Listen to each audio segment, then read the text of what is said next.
Alright, today is April 15th. This is the first time I've been out here to film. I've only been out here once before this spring to plant some potatoes. A while back, not too long ago, because it was really snowy in March. Anyway, this mess, this is the bottom of my swale. You can see some beaver actually chewed down some twigs in there, that's good. But they didn't clean this out. I kind of hoped they cleaned it out this winter. But the beaver didn't do anything really to this set of trees. Well, there we go, right there. Anyway, my aim is to be able to get back to my mound, and I've got this stuff here. It's fallen on top of my Darren tree from last year. I want to get that so it can grow up, and right now it's being strangled by this willow tree. So my idea is just to cut it off here and leave these big supports so that this log doesn't roll. And I'm just going to let it be, because that's just too much for me, and plus I don't probably have the right to cut that down. And so if it's going to grow, what I will do is just bury these ends, and they'll root back into the ground, and I'll just maintain them in a shape around the perimeter and make a wall. Anyway, but this has to be cleared out, and then once I get that cleared out, then I can work on that pig hole. And I'm not sure if I'm going to get that far today, but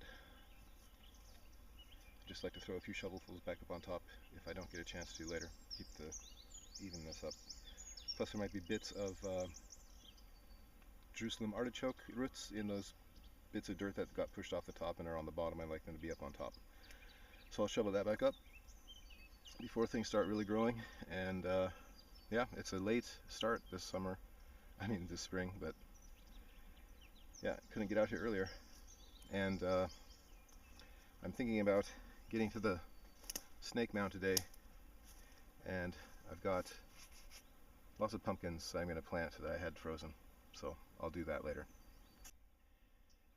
Okay, this didn't take too long. I could have done a better job, but I had about 8 pumpkins worth of seeds frozen in the freezer.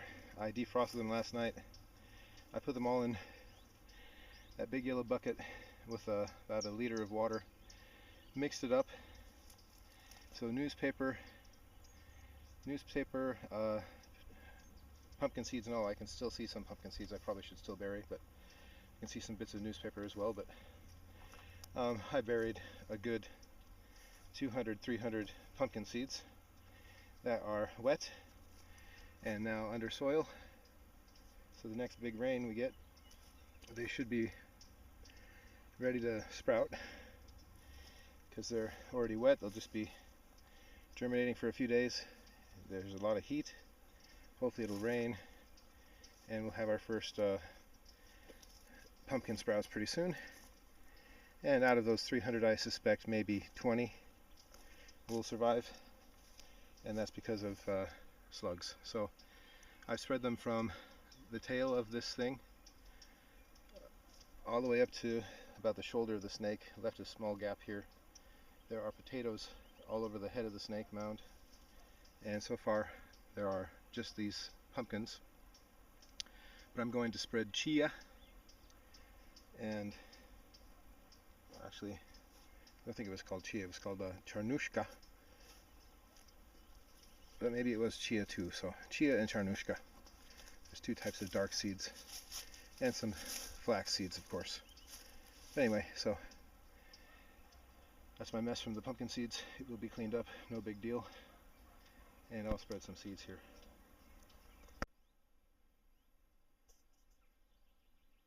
Don't know if you can notice, but I have cleared out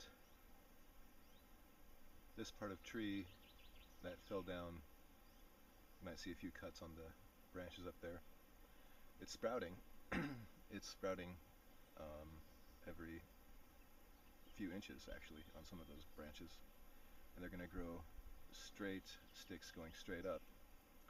And so, since my plan is to leave it alive, I've cut the branches that were on the ground that were obstructing my entrance here, and all the way over the edge into here. And I buried maybe from here you can't see, but I buried the ends so that they're still able to grow roots. Since that tree's going to stay there, it's still alive, I can't kill it. I don't want to kill it. And so I'm just going to keep shaping it. And the good thing is that it's not really a sun blocker back there. If most of the sprouts happen in this back area here, it's not going to really disturb the garden at all. And the big patch in the sky that's left from this tree falling down is really a blessing to the garden. Anyway, I have some more cutting to do, and once I can clear that out, then I can maybe deal with this big wild boar excursion back here that they excavated. Excursion. Anyway, so the point is I need to cut back until I can walk around the bottom of this thing in the swale and get back to work on shoveling. Alright, so last time I was out here I fixed this pathway. I had to dig down about 2.5 feet and take all this and set up on top. So I dug a big bunch of dirt out of there where the hogs had just kind of made a path. They'd pushed it all down and it dipped down just a little bit, and they were able to run across from right here up over this swale, and on top to that open spot, and then they were going down that path that way because I cleared out this tree. It took forever. What I've done is I've buried the ends of the logs into the dirt here a few weeks ago, and you can see that the tree's sending up sprouts off those branches there. And this is to the north side of my garden, so it's not going to block anything that direction, so I really don't mind if it's here. It's actually a great wall, turned out to be. And it took me several times out here to clear out this mess, and I still haven't got to the bottom of the swale. But just today I finally poked my head back into that area there. It took a bunch of sawing and pruning to get back in there. So I've thrown some choice dead sticks up there so I can put them in the spot where I throw the dirt back on top, because I'm going to have to repair that little divot there and cover up that wood. It's not going to take too much shoveling really, but I have to be careful not to bury any willow twigs, because they'll sprout. They will grow. It's happened before, and it's still happening. Actually, I still have a few that I continuously have to nip at the bud as soon as they come out of the ground every year. But as you can see, I have not had a chance to weed this garden at all. I haven't planted anything on here yet. It's May 2nd right now, so it's a bit late in the season. Anyway, Darren is saved. The poor thing was landed on last summer. That big tree, that whole thing, landed on my poor little Cornelian cherry, but it seems to be still trying to live, so looks like a happy little bush. It's, well, it's got some moss growing on the bottom. I thought that was something else. Anyway, yeah, it's just less, it's like 3/4 of an inch. That's good. This is the first time walking through here this year. You can hear all the crunching. That's all twigs from the top of that tree. So that was a mess to clear out. That was a lot of work. If I was in better shape, I could have got it done in one afternoon, but it took me 3 times. Anyway, you can see the pigs took the top off this and exposed some wood here. Chucked this little log up. So I'll put that back up there and bury it maybe today. Depends on if my buddy shows up or not. Yeah, here we go. Yeah, so this is a very, very nice looking 4-year-old hazelnut, and its brother, another 4-year-old hazelnut. So I'm gonna have to prop these up somehow, keep them up. That's not gonna happen right now. So yeah, I've got a lot of pruning to do and planting to do, so This is not pruning, this would be ripping weeds out.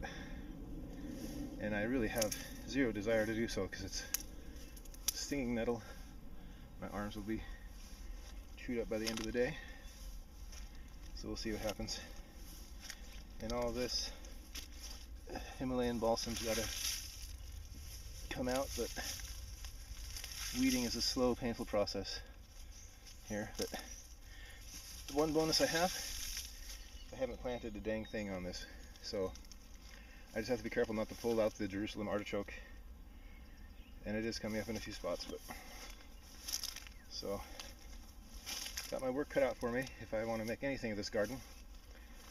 And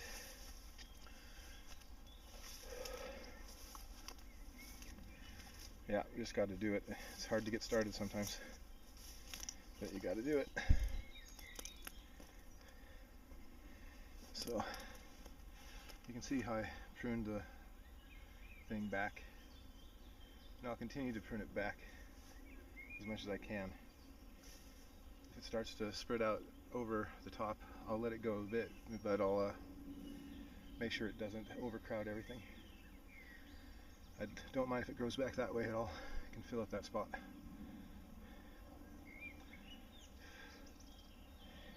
I used to like that straight path that would come down here past this bush and down in here. It would walk, I would walk straight up through right here, and just on that side of that bush, right up in there. And well, that's changed. Can't do that anymore.